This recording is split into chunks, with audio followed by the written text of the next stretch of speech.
So Corrie, I've been wanting to get you back on the podcast for the millionth time. You're one of the most popular people ever on the podcast in the history of the podcast. And the history is weirdly longer than I thought it would be, but that's a different story. I wanted to get you on to talk to you about what I think is the most pressing issue we have, which is shifting organizations towards new thinking in a transformational way, because that's kind of what you do. And so you're perfect for this discussion.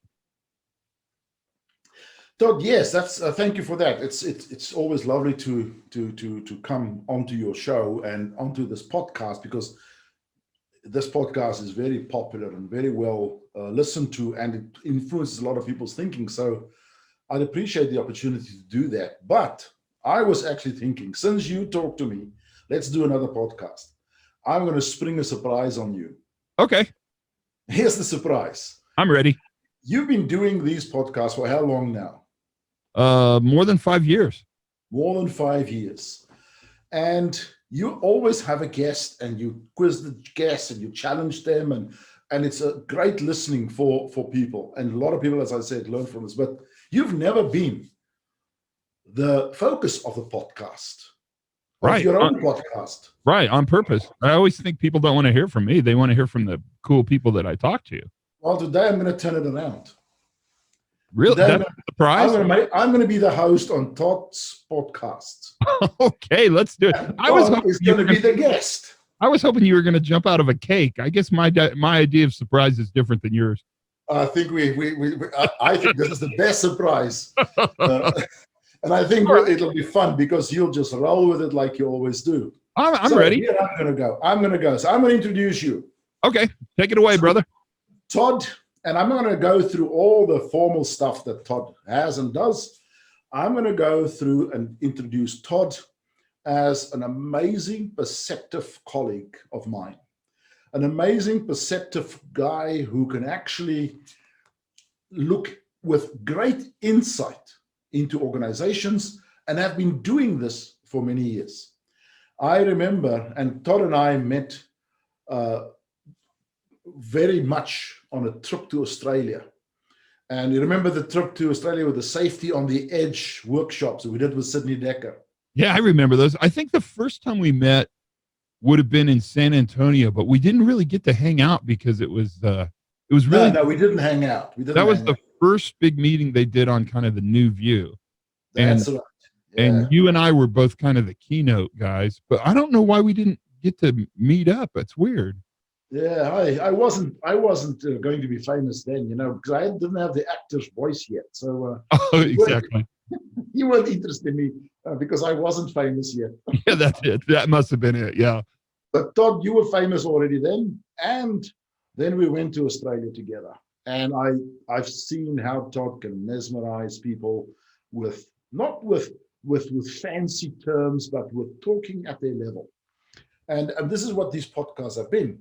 And so we look at the new view of safety, and it's become a movement. So I'm going to put you on the spot now. You're one of the, and I'll use the word overlord, and you'll see why I'll do that in a little bit in a moment. Wow! One of the overlords of the movement, and you've been writing a lot of great materials about this and making this whole concept palatable to people. So I'm not exactly sure where in the movement we are, but there's a lot of talk going on about safety differently. But here's my first challenge, my first question. The whole thinking of human and organizational performance management, performance engineering, of safety different, of the new view, doesn't match with the most fundamental driving force in an organization. And that is the use of power to get things done.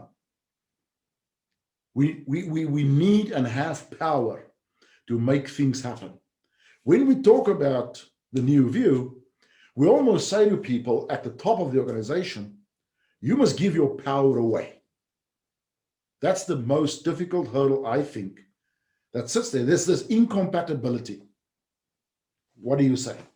So I think that's a brilliant observation. And there's so many places that I want to go with that almost immediately. First of all, thanks for all the sweet stuff you just said. I don't think any of it's true, but it was fun to hear you say it because with that Afrikaans accent, everything sounds a little bit sexier. Let's just put that out there right away. But I think you're right. I would bring up three things that really are fundamental to what you just said. That's a very mature understanding of organizational um, uh, relationships. And the first thing I would say is that it's hard for organizational leaders to, in fact, give up power. And that's kind of the theory of the iron law of bureaucracy, that you're always going to reinforce the power you have with the power you have in an organization. And leaders feel like they're giving up power, which takes me to the second thing that I think is really important to talk about early in your question, which is the difference between really control and influence. And they're very different. They're very, very different. And when you say power, my brain, my little pea-sized brain on a Thursday morning goes to control. They're giving up control, or they feel like this has worked really well for me for the last 30 years. This is how I've managed. This is how I've been rewarded. This is how I got to the position I got to, is managing really performance this way. If I give that up, I'll have nothing. And that's really understanding that fundamental difference between controlling something and influencing something. And it's hugely different. I mean, it's gigantically different. And to a great extent, what this new approach to understanding safety and reliability and performance and resilience, and I mean, the great thing about being early on this journey is we don't really have a clue what to call any of this crap. We just sort of pick a word that's convenient and go with it for a while until a cooler word comes in, and then we take it. But the great power in this new view is that we're shifting influence for system reliability away from the people who are probably least likely to actually make the system better. So we're shifting influence from leaders to workers. And that's a really interesting and probably pretty scary thing to do. And then the third thing I would nod at, which is a part of my background. So when I got my PhD, my advisor was a man named Everett Rogers. Do you know that name, Corey? Everett Rogers? No, I don't. So he's really famous, but you don't know him. But he wrote a book called The Diffusion of Innovation. And he was part of a movement, just like we're a part of a movement, really about 40 years ago, that talked about how innovation happens in an organization. And I know you know Ev Rogers because I know you've seen that model with an S curve on it that's at one end says early adapters. Oh, yeah. And at the other end, it says laggards. And then it's got kind of a bell curve of how people change. And the early adopters, those people are always first on the scene, boldly step into change quickly. They're the people with the brand new iPhone. Like you probably, well, in many ways, Corey, you are that person, but I always have one friend that has the latest iPhone, right? And they're an early adopter. And then I have lots of friends that I associate with that are kind of laggards. They wait for a long time for the information to be out so that people understand and they have the full gamut of information, and then they change. And I think Right. you really hit on something, that organizations are being asked to shift control, power, right? They're being asked to shift power away from management towards leadership. But I would actually suggest power still lives in the management suite. It doesn't go away because they're still the bosses. I mean, we're not taking away their ability to be bosses. What we're doing is we're helping the organization shift the influence over system reliability to the people who actually own the system, not the people who use the system. That's what we used to say. That's old language. Because I would suggest workers aren't process users, they're process owners. And the reason they're process owners is because the process we give them is filled with normal variability. And so they have to tailor the process to the actual work that they have, which is the classic black line, blue line, understanding work as imagined versus work as it happens. That shift of influence is a difficult initial push because of the fear of loss of power. And so we have to think then about how adoption of new ideas happens. And we have to look within the leadership suite for who the early adopters are. Who are the people that are going to go first in their ability to let go of some influence? And normally we know who they are, Corey, because they hired us.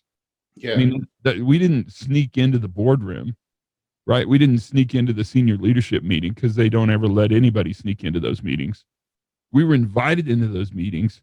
And I think we're dumb enough or naive enough to think that because they invited us, they're interested in what we have to say, which I think is often not true. I mean, between you and I think when we get the chance to help an organization revision who they're going to be for the future, that's a pretty sacred time. And I think we have to understand that exactly what you said, that power shifts. We have to understand that we're the stewards of helping them go through that adoption curve. We're the people who help them go on that ride where they're not giving up really their organizational responsibility and accountability. What they're doing is sort of shifting the influence for the system to the people who actually own the system. I don't know. That's a long answer, but that's what came into my brain. There's so many stuff. You always say a lot of things that create more questions and more challenges, which is very fascinating. And I want to come back to the issue of innovation, because that's a pretty important bit. But I want to share a quick story where you and I, and I won't name the CEO, you know who I'm talking about. You and I were invited to the CEO's office one day, and this particular CEO. And we were ushered through the various levels of the building. He was on the top level of the building. Very few people go there. And we were ushered through. And I remember how we were joking with people loudly in this very quiet level where all the secretaries were sitting, and they were very uncomfortable. And I remember walking past one of these secretaries who had an ankle brace, and I loudly say, "I hope you reported that incident." And we laughed, and everybody was very uncomfortable. And then we sat down with the CEO, very perceptive guy and a very genuine at heart person. And he was so focused on safety. He had a meeting every second Tuesday or every first Tuesday of a month, and everybody had to phone in. And even if you were on holiday, you had to phone in. Yeah. He was so hard on this meeting. This is my commitment to safety. And people were so scared of this meeting because they get chewed up by various managers because of accidents that happen. It was a horrific experience for people. They told us that afterwards. Then Todd and I went in and we sat down with the CEO. And the next meeting was in fact on the 4th of July, the conference call. And they had to phone in, never mind if it was the 4th of July. And we had a discussion with this CEO, and he looked at us very intensely, listened, and smiled and talked through various things. And Todd, I remember, mentioned to him that you have to lose control. You have to lose control a bit, because it's killing the business in many ways. And he pat us out, and we go. Todd and I went down for a workshop with employees about this new thinking. And one of the safety people came to us remember it was about midday. You won't believe what happened. The CEO just sent an email to everybody canceling this meeting, this conference call on Tuesday, and said, enjoy your holiday. And this, they would never thought was possible. To me, that's one of the most beautiful stories of within a few minutes, this CEO saw what he needed to do, and that was to lose control. You remember that? Yeah. So what I remember about that is I remember the giant staircase in the middle of the executive office, which was just something that you just don't see often in buildings like that, a really fancy staircase. What I remember most about that meeting was that the CEO came down and went to the workshop because it was in the cafeteria, right? It was Correct. I Yes. remember there were really good donuts at that meeting too. That's the kind of stuff I remember. And he had already, so I love this, Corey. He had already gone to the meeting negotiating his exit strategy, which I think is really a smart idea. Like, I'll never go to a party where I don't pre-negotiate an exit strategy. So I'll say, I'd love to come to your party. This will be really fun. I may have to leave a bit early. And then if the party sucks, you've kind of got your exit strategy already negotiated, and you can save face and leave. So he had done the same thing. He had said there's no way that he can attend this workshop. It's an all-day workshop, and he just doesn't have the time. But he said, I'd like to come down and watch the first part of it. And if you remember that, Corey, we were in that big long room. Yeah. He stood in the back where all the other people that weren't going to attend the workshop were standing. And I remember taking on as a challenge, thinking how long I could keep him in that room. Yeah. I kept having a lot of eye contact with him. Which was easy because he was standing up in the back of the room right in the middle. So eye contact wasn't a problem. And it was really interesting because he was going to leave in probably 15 or 20 minutes. And in about a half hour, he went and got a chair. And I knew, I remember this? And I knew once he got a chair that we had him. And we kept him. We kept him that whole day. And I think that was a big part of it. That idea of giving up something in order to gain something is not new. I mean, it's been around a really long time. I think it has to do with the way people, they honestly think the way they keep their organization safe and productive is by actually controlling everything that can possibly be controlled. Yeah. And what's interesting about that is that worldview is probably not wrong. It's just not possible. I mean, it's just, you can't control the uncontrollable. I mean, that's the thing about the pandemic we're in, and it's awful. I mean, there's nothing good about a global pandemic at all, but it's really taught us that we can't manage the future by predicting the future. I mean, we don't have that ability. We have to build systems that are sort of flexible enough to manage uncertainty. And that's really, that goes against traditional senior leadership definitions of who they are.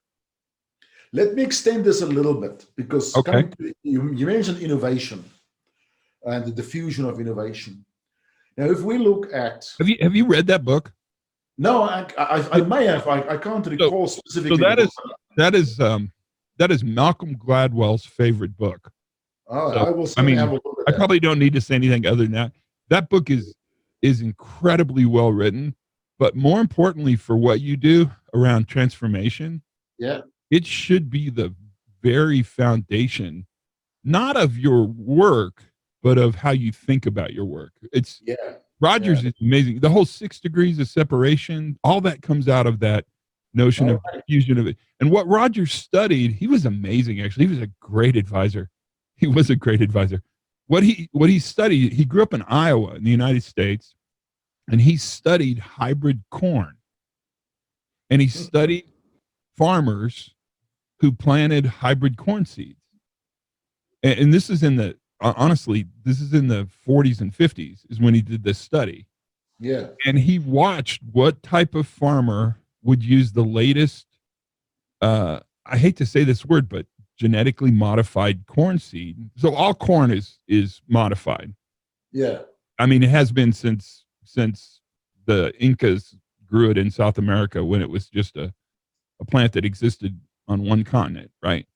And that's how corn works. Corn won't grow by itself. You have to always grow corn with other corn because it cross-pollinates. That's good. I mean, I don't want to get too far into this because I don't know anything about it.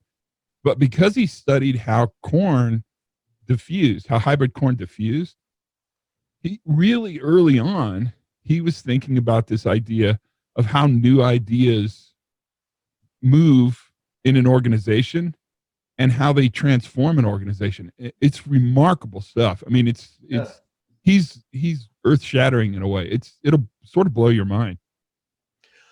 Sometimes we have all these new writings and new books coming out, and but a lot of the great knowledge actually are in publications that are from the previous decades that have got Absolutely. great depth. And the one that I keep on coming back to my mind is Charles Perrow's Normal Accidents. Yeah. Yeah.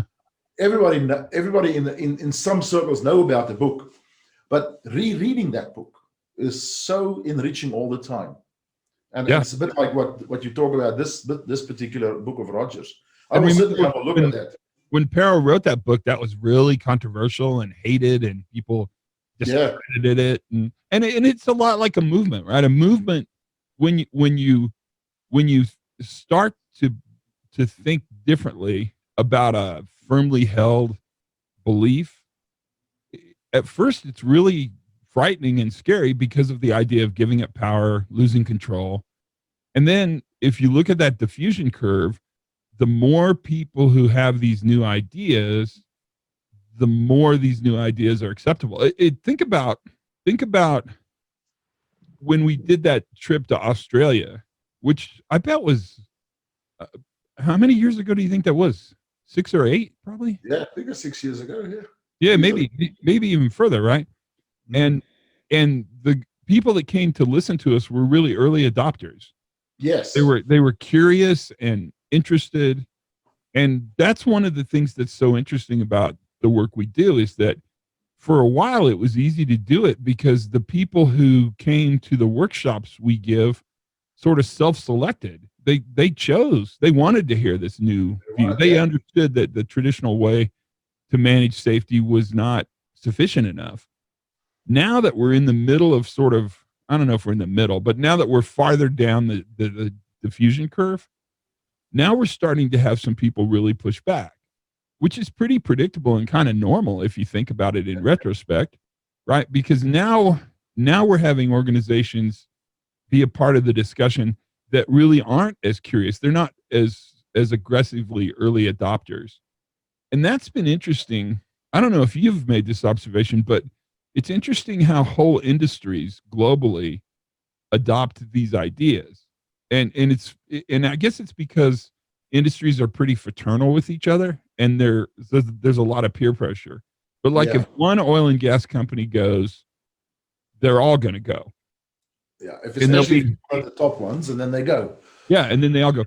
If one utility company goes, we're kind of watching this happen. Now they're all going to go. Exactly. Maritime shipping. If one shipping company goes, they all go. And I guess it's probably that diffusion curve, but it's very interesting to see how this change has happened. Yeah, you mentioned pushback. You were getting some pushback in certain circles, and I think the pushback comes more from the profession, the safety profession. Sure, they have the most to lose. Yeah. So here's a question about this. Let's call it the old safety one. Let's call it a time when the safety profession was making things beautifully simple for the line manager. They had to get the line managers into safety because line managers were so focused on production. Then they started shifting their thinking to quality, and the safety people, us included, we lagged behind. And the line operators, the line managers started to take quality, they put it into the process, but safety wasn't going there. So we were communicating with engineers, with people with quantitative minds, and we put all these safety things into triangles, common causes and root causes. And we threw out little simplistic terms like, it's people's complacency. Their minds are off the job and their eyes are not on the task, and these simplistic lines. But the line people actually took this on, and they started talking in this ways, and safety started to become more part of their language. Now, safety 2, the new movement. Are we not losing that, or do we have this capability to put something this complex, because we are saying this is not simple, this is complex, but we're losing the language. with the line people because we're not putting it into simple triangles. Yeah, so What can we do? This is a really good point. Yeah, so this is a this is a hard question. Actually, you ask hard questions. So yeah, it's easier to shift entire levels of an organization and the way they think by shifting the language, because language is really interesting, because language really is our indicator of how people are thinking, right? So thoughts don't control words, words control thoughts. And that's actually called the Wharf-Sapir hypothesis. There's been a dramatic amount of research around this idea for years. And the idea is that you create language to actually manage the way you file information in your brain. And so, I mean, it's a great example talking to you today because you're multilingual, not really by choice, but by context. You grew up in a native language and you work in another language and you've done it your whole life. In fact, you don't even probably think about it as being unusual. But my guess is that when you speak Afrikaans, you're thinking differently than when you speak English, because that's how language works. If I speak Spanish to you, I think differently because I'm speaking Spanish. Mm-hmm. So that idea that language helps change people's thinking is really true. It's fundamentally true. And there's tons of research. I mean, for God's sakes, don't believe me, look it up. Wharf-Sapir hypothesis. It'll be hours of exciting Wikipedia reading, right? But that leads us to your question that I think is more profound. And that is, I think the question is not, can we create simple language to shift the way we think? I think the question really goes back to your life's work, which is, can we transform the language they use now to actually capture the new understanding of complexity? And really, I mean, I guess you could take this a bunch of different directions. And if Sidney Dekker were here, I think I could guess where he would go. And that would be a discussion between classic Newtonian linearity. A simple system requires simple language. And so our concept of safety was really simple. If the workers were obedient and did what they were supposed to do, if they cared enough, if they were attentive enough, all that simple language, then we would be safe. But one of the things the new understanding is doing is it's really changing the perception of workers. So workers aren't the problem to be fixed. Workers really are the problem solvers. And so our language has to reflect really the fact that the concept of workers is changing. And so now what was super easy to communicate, pyramids, and my favorite one, Corrie, by a mile, I'll never forget this. I was doing a workshop for an insurance company, and there were probably only maybe 8 people sitting around a conference table. And I started the normal crap that we always start, just going into the discussion. And I had a guy push back kind of emotionally, and he said, well, let's just establish something right from the beginning. Before we go any further, he said, I just want to establish one truth. And anytime somebody says that, it's going to be interesting, because if it's a truth, I mean, hit me, baby. So I said, sure, what do you want to establish? And he said, all accidents are preventable. And I just let him live in the silence for a while and said, that's not true. I mean, we can have some truths. We'll have to negotiate what they are. That's not going to be one of them, because accidents by definition are accidents. They're unintentional deviations, right? So all accidents aren't preventable. And what's interesting about that is the rest of that workshop, I never got that guy back. Yeah. I mean, he sat there nicely because I think he probably felt like he had to, because there were only like 6 people in the room. And I've often thought about that, because that is we've done such a good job getting people to buy into the idea that accidents are all preventable, that we've built sort of this, I don't want to be offensive, but kind of religious zealotry around this idea. And we won't shift thinking if that's the belief. And Absolutely. the crazy thing about these simple models, the Heinrich pyramid, all accidents are preventable, those kind of models, is that they control thinking. And what scares me more than But anything, shouldn't we try to come up with though, and I know it'll be slogans and buzzwords, but people respond to those, and we start to control their thinking like they did in those with those simplistic things. And I know I'm barking up a very complex tree here. I want to create simplistic terms for a very complex, dynamic, iterative topic. so We that will go against what we want to achieve if we do what I say we should do. But I'm so just saying they were successful. argue this with me because my response back to you is that complex ideas require complex descriptions. Yes, I agree. Right. And so we'll never have a simple buzzword for new thinking. I mean, there just is. I mean, I shouldn't say never. I'm not certain in our lifetime you can simplify these. And the problem is when you oversimplify, then what happens is you lose the complexity. It's like these systems all these companies have to track incidents. You know, their investigation protocol. You know, we have a computer system where we track, and you pull down these menus and you pick the cause, and you know what I'm talking about, those kind of investigation systems. The problem is when you trend information, you lose fidelity.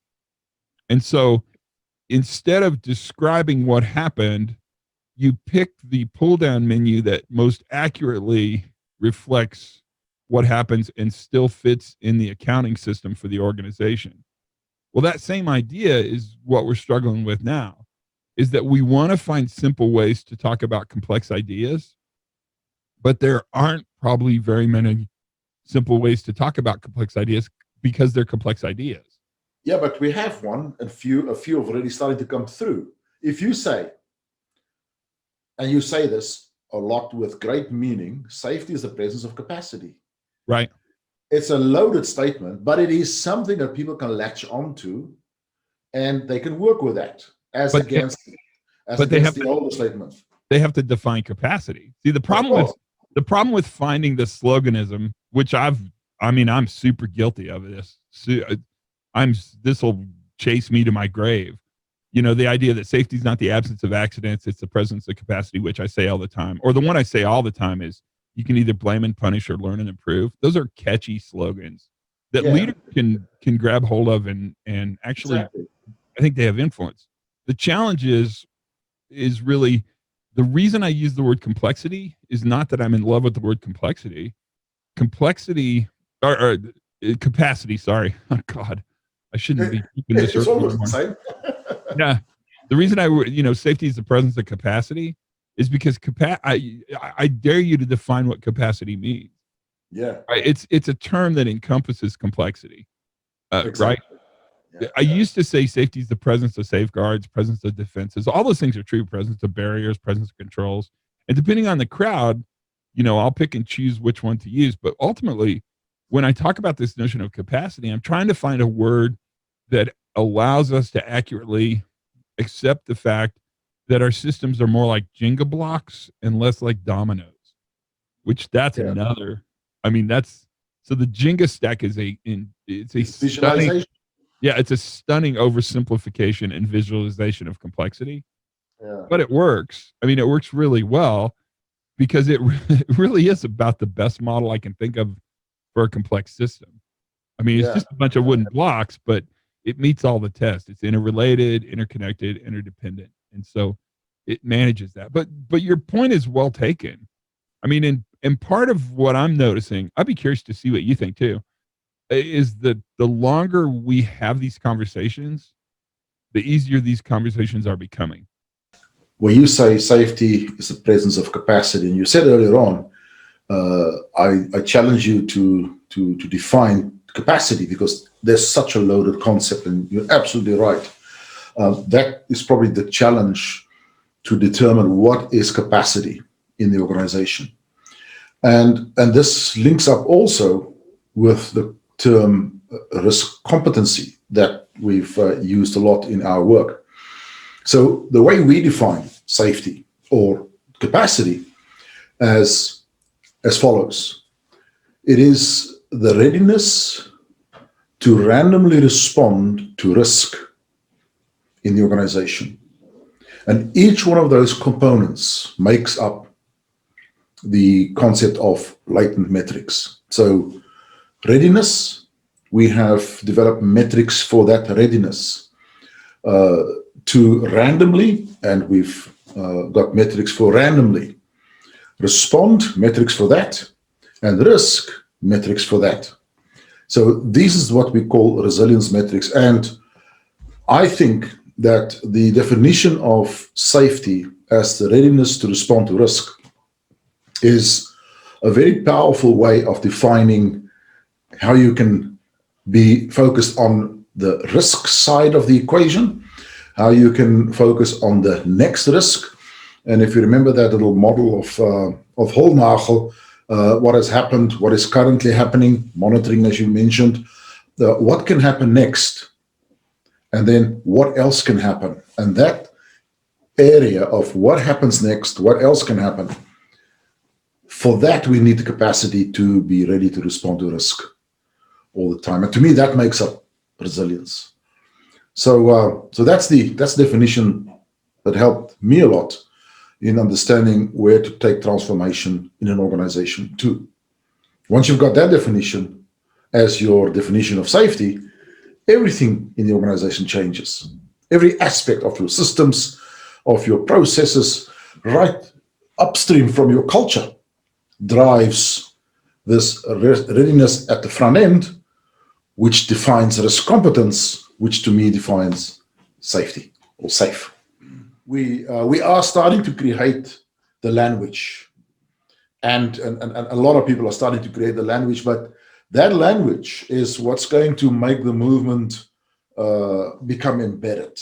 That if we don't change the language, and you said it earlier on, we have to change the language that we use, because the language is actually indicative of how we actually manage the whole issue of safety. Right. Because if we don't have the right language, we're going to stay it's like, staying in the same place and just walking. Yeah, because language forms thoughts. Yes. And so that idea that language is, you're exactly right. I mean, it's fundamental, and that's what we're doing. I mean, we don't talk about it directly that way, and we don't get together and have meetings about changing language. But what we're doing is we're slowly changing language. And to me, what's interesting, I guess I'm kind of a glass half full guy, is how much influence we're having in changing the language. Because you really don't hear people talk about reliable systems now and not talk about the stuff that we've talked about.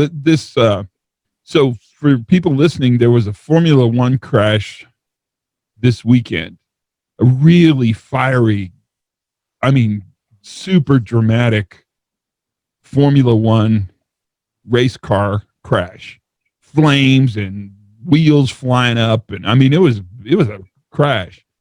And what's amazing is that the driver walked away. Actually got out of the burning vehicle and walked away. Now, the remarkable thing to me is that people looked at that and translated it into this new way of thinking. That the reason he survived was not luck. The reason he survived is because that car had so much capacity to fail safely that when it failed effectively. And I'm not proud, because I don't think I'm that powerful, but I'm really pleased to see people looking at those events differently than they would have 20 years ago. Absolutely. 20 years ago, they would have said, there, but by the grace of God, he walked away from an accident he should not have walked away from. Yeah. But now nobody would say that. Now everybody would say he walked away from an accident that he absolutely should have been able to walk away from. The goal of designing that car was to allow the driver to walk away from that accident. So I think there's good news here. Yeah, absolutely. I remember very well, I was listening to your debate on the ASSP conference with Scott Geller. The argument went beautiful. And at one point, you had the killer statement when he was talking a lot about actively caring, which is his mantra. I guess. Yeah. But you said, I'd rather have a double barrel or double protective hydraulic system than an actively caring pilot. Oh yeah, but wouldn't you? Yeah, I want a secondary hydraulic system. That was a beaut. But let me read you. We talked about language. Let me read you a statement from one of the new movement's critics. And the thing started off with, safety too is just words. And here's some extracts. Behavior analysis seeks to understand behavior by looking at the environmental contingencies that influence behavior, past and present. Said differently, behavior is understood by looking at the context within which behavior happens. We're looking at behavior from the influence of not just people around them, but also equipment and layout and organizational processes. And we are actually, as a movement, this is this BBS movement, we are actually doing what the HOP and the new movements say we should be doing. We've already been doing that for many years as part of our science. We are just hearing them with new words. What is your reaction to that? And you know who said this? Yeah, so two things I would say right away. Anybody who has to force the word science into any conversation is desperately trying to legitimize non-scientific ideas. And I don't come to that through a criticism of safety. I come to that from working 30 years in a large national laboratory filled with scientists. So science is not something you use as a defense, although that's changing a little bit in our culture. We can talk about that later. That's a different podcast. Science is the foundation by which you do the thinking. And so the desperate attempt to say we already do this, it's predictable and it makes sense. And I understand why that argument is really powerful, because it has to do with a sort of holding on to control, right? Yeah. We want to stay in control. The bottom line, and I would just throw this out there for the world to sort of chew on. I don't know if I'm right or wrong, but the bottom line is the difference between behavioral science as a safety management tool and the new view, safety 2, whatever you want to call it, as a safety understanding tool in a complex system, has to do ultimately with who the target of the intervention is for. Yeah. And so BBS really is designed, for bad or for good, around fixing the worker, observing the worker, tracking the worker, building systems for the worker. And the way they look at the system's influence on behavior is by observing the behavior. Whereas the new view really says the worker's not the problem to be fixed, the worker's actually the solution. And so the emphasis is not on observing worker behavior in order to create system reliability. The emphasis is on looking at the system in which the work happens and not really caring about the behavior, which sounds that sounds super aggressive, but if you look at the system first, well, I mean, it's as simple as saying, shift your thinking from who failed, which is classic BBS, to what failed, which is classic sort of new world view. And what's changed is that one group sees the behavior as indicative to creating failure, I guess. I mean, I think that's what BBS is saying. And the other group says behavior is just behavior. I mean, it's how people act is kind of the least interesting part of what happened. Yeah. Well, here's the last sentence, which I kept out of the statement because... Oh, let's hear it. This quote actually proves your point. And the person who made this statement actually said exactly what you just said in terms of... And so this person actually disproved their whole analysis up to this point by saying... Oh, no. Once all the variables that influence behavior are understood, adjustments can be made to make it easier for workers to make safe choices. You see what I mean? So there they go, straight back to They want the worker to make safe choices. Yeah. Well, that and Corey, aren't we arguing? We're not arguing, but isn't ultimately the argument between the idea of free agency and self-determination? It's a classic Protestant Reformation. I mean, of all the people talking to an Afrikaner about this is really interesting. Does man exercise free will, or is man part of a greater predetermined system? Right? So it's Calvinism versus free will. I mean, it is kind of, right. I mean, and what's amazing about that is the belief that workers have free agency, that they're in charge of every decision they make when they're in your workplace doing work. That's a classic. I mean, the Renaissance. I mean, the reason your ancestors left Holland, right, is because of they followed Calvinism. I mean, they went to, exactly. I mean, think about that. And what's interesting is that, I mean, the Protestant Reformation, and we could go back through history and talk about this in a really deep level. The bottom line is we probably won't solve this idea, but we ascribe that a worker is not 100% in charge of their decisions.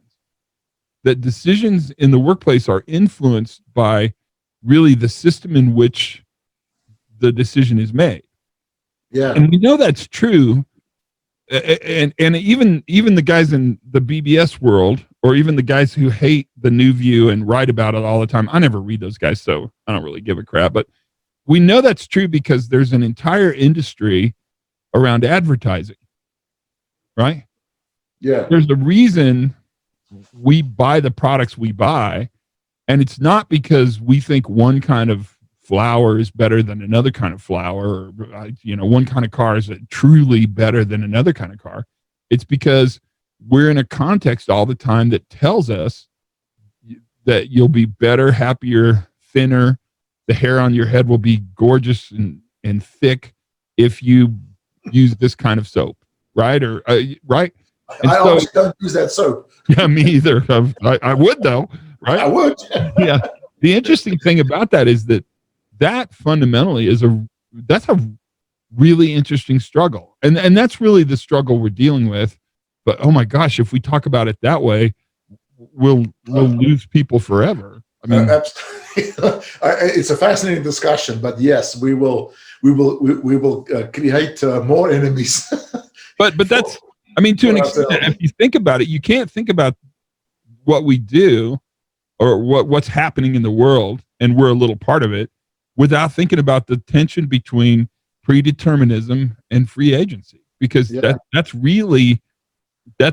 it's much easier in retrospect to say the worker made bad choices. Yeah. But the thing I would sort of tell you is that it's also just as accurate to say that the worker had bad choices. I love that statement of yours, that it's a difference between making choices and having bad choices. We give people bad choices. And that's just a description of the difference between predeterminism and free agency. Absolutely. Absolutely. We have a few minutes left, because we can have 2 more podcasts about the rest of the questions I have, which I haven't asked yet. But let's do the last one. Let's do the last one. Okay.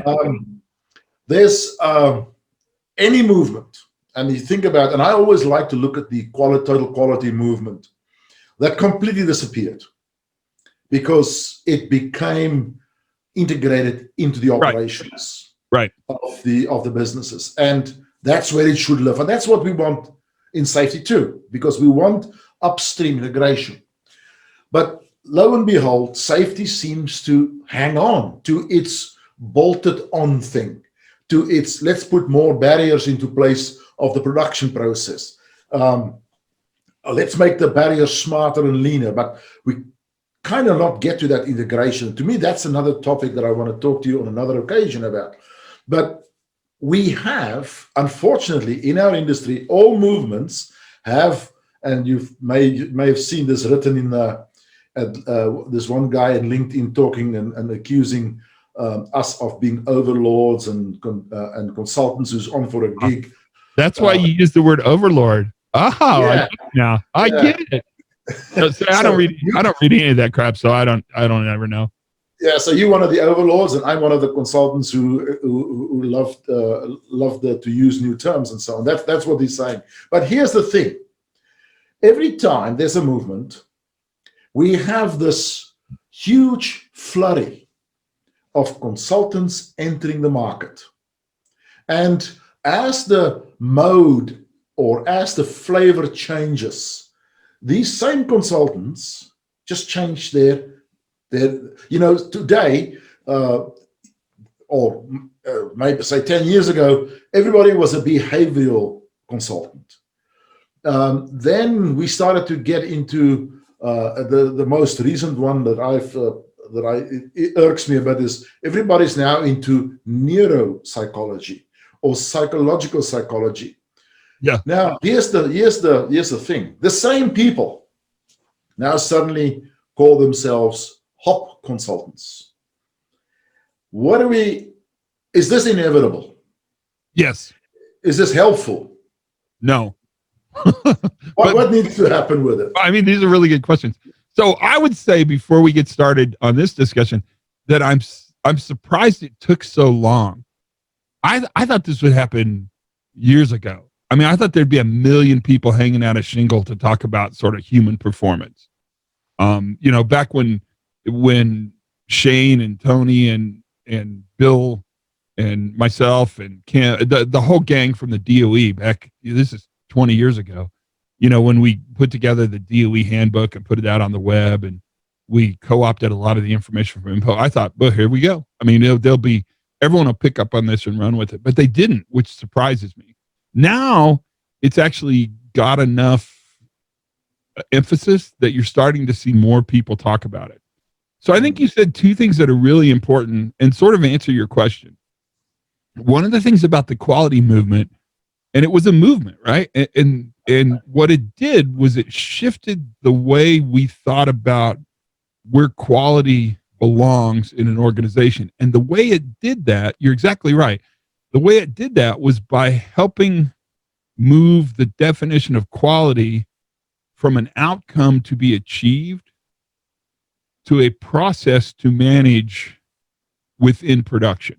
Very much so, yeah. Yeah. And so what happened is quality went from the quality inspector at the end of the line stamping it with a little okay and letting the product go, to really looking more systemically up the line for where failure was happening or where the beginning part of the failure was happening.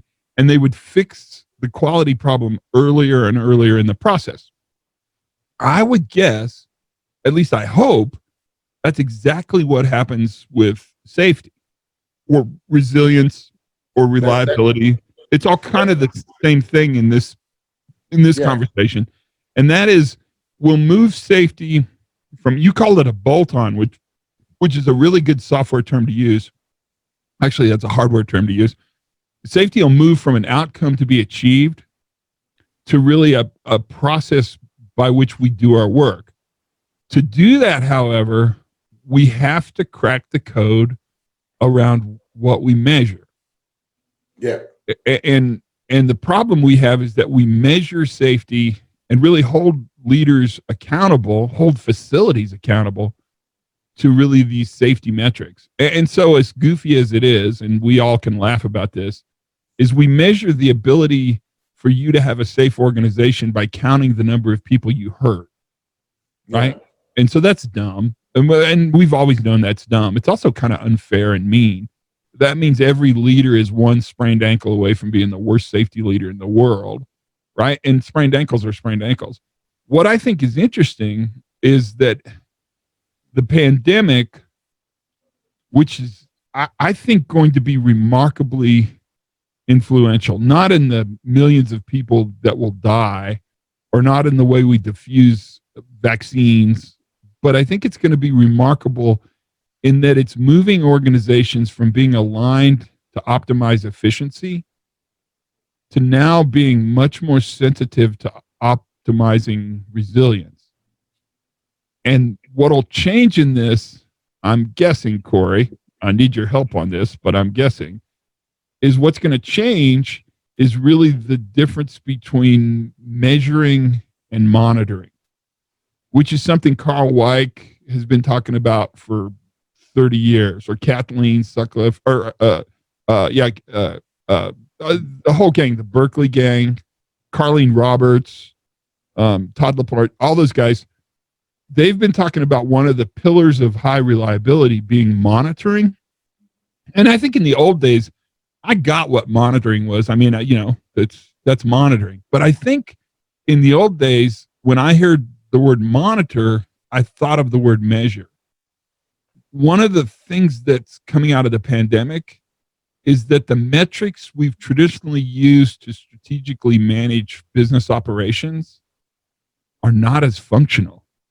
Absolutely. They're not as meaningful. And now measuring something that happened in the past in order to predict the future isn't very good, because it doesn't reflect complexity or uncertainty, right? Yeah. And now we're experts on uncertainty because we had a pandemic. I mean, we don't want to be experts on uncertainty, but the pandemic made us think, holy shit, the world is uncertain, right? Yeah. And so now we're in a position where we have to move from measuring, which I would suggest kind of quickly defined, tells us what happened in the past, to monitoring, which is why Carl Weick used this word, or Eric Hollnagel uses this word, monitoring, which is at best telling us what's going on now. Yeah. That, I think, is going to be the big shift. I'm curious what you think about that. I'm absolutely with you on this. To me, this is, and this is the field that I've moved into now, is, and I just call this loosely, you talk about lagging indicators, right, leading indicators, and I call this field latent indicators and or resilience metrics. And this is a fascinating world for me as you start digging into what, not dashboard stuff, but windshield stuff that you want to leave in the organizations when they look ahead and around the corner is where we want to go with this. And it is right sitting in front of us, I think, to actually to pick out what are the right ratios and correlations between processes that will give us this sense of predictability. Predictability is like, okay, I don't want to go there, but I rather use the word exposure. We can actually have insights into our future exposures, and that's more broad than to say, anybody that says they're going to predict where the next accident happens is clearly a biggest liar in this whole thing. And you see this coming out now. People are saying in software programs, we can predict where your next accident happens. Now, to me, that's just, this is going to kill us in terms of as a movement, as a business, if we start doing those kind of things, because we will never have enough data in the safety field of deviations to make predictions from. It is just mathematically impossible. But yet we're peddling this. Some people are peddling this to line people. What is a line manager going to be attracted by? Well, if you tell him or her that the problem is a worker, that is great, because that's not me. Right. If you tell the manager, we can give you processes and metrics that are going to predict your accidents, I'm going to buy that. And both of those examples is why I think things are, turning against us in some ways. So I hear you. So first of all, I agree with you 100%. I'm not sure things are turning against us. I would caution us to realize that this is a normal part of how diffusion happens. Yes. And that there's going to be people that are going to resist. And we really do want to predict the future. We really want to have control. We want the worker to be the problem, because that allows us to make the unmanageable manageable. Yeah. Part of what the pandemic has done, and all the associated crises around the pandemic, which I don't think we're done with by any stretch of the imagination. I think we've got quite a global economic ride that we still have not yet begun to ride. I think part of what the pandemic has done is helped remind us that we can't predict the future in order to control the future. I mean, we can't, and we know we can't do that because ultimately there are things beyond safety basis. There are things that we can't predict that will happen that will change everything. And so selling an easy answer, selling a piece of software that'll predict where the next accident will happen, that'll eventually go away because it doesn't have the intellectual resonance. It's people will try anything once, right? Yeah. But it's will they come back the second time? No, you're right. We should have a long-term view about this, and I think we have to. Buzzwords and neuropsychologists and all these new things. It's so funny. They will have their life, but in the end, the longer term process will survive. And that's the thing about a movement. I mean, you started by referring to the journey we're on as a movement. I think that's actually a really accurate understanding of it. And a movement, it starts with these early adopters. That's why I talked about, I'm sure that's why you made me think about Ev Rogers. It starts with these early adopters, and eventually that S curve will happen. And eventually the ideas that we're talking about as modern and somewhat controversial, right? Eventually they'll become the way the world sees the world. And I think quality is a really good example of that. I mean, 20 years ago, quality was probably at the beginning of its decline as its own movement. Yeah. Because 20 years ago is when it started to be incorporated. I mean, look at like how Toyota just said, well, we're just going to incorporate this into operations, and everything we do is going to be a part of this journey. Yeah. And I think that's what, at least my hope is, that's what you'll see happening with the stuff we talk about. Absolutely. Absolutely. Todd, how was it to be the guest on your own podcast? It's I love being the host of your podcast. This was great fun. It was more fun than I thought it would be. It's definitely more fun to be the host because you have control of when you start and stop. But I really appreciate this, Corrie. This was really first of all, it was a complete surprise, so that's good, and it was really fun. I hope people want to listen to the crap that we talk about, but maybe they will. I think they will, because they're gonna for once they're gonna have a much more comprehensive view from Todd on Todd's podcast. That's fantastic. That is so kind of you. Thank you for doing that. I've really enjoyed this. Let's do it again. I'll bring another surprise on you one day. Okay, we'll do it again. I'm always ready. Your last one got a lot of listens. People really like listening to you. So it's just the accent. No, I think you have you're really you're good to listen to because you're always ahead of everybody. Seriously. Yeah, you can always kind of see where things are going to go by looking at what you talk about. Remember when you used to talk about risk competency, and that was like super, he's crazy. What kind of bullshit is he? And now everybody understands that. I shouldn't say everybody, but that's a much more normal way to talk about managing high risk critical operations. Is they really talk about risk competency and the worker's ability to manage risk in real time, and now you're in a really interesting.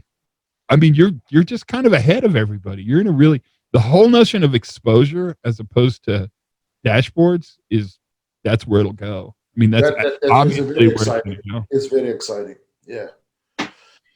But cool. Man, thank you so much. It was really fun, man. Thank you. This is great.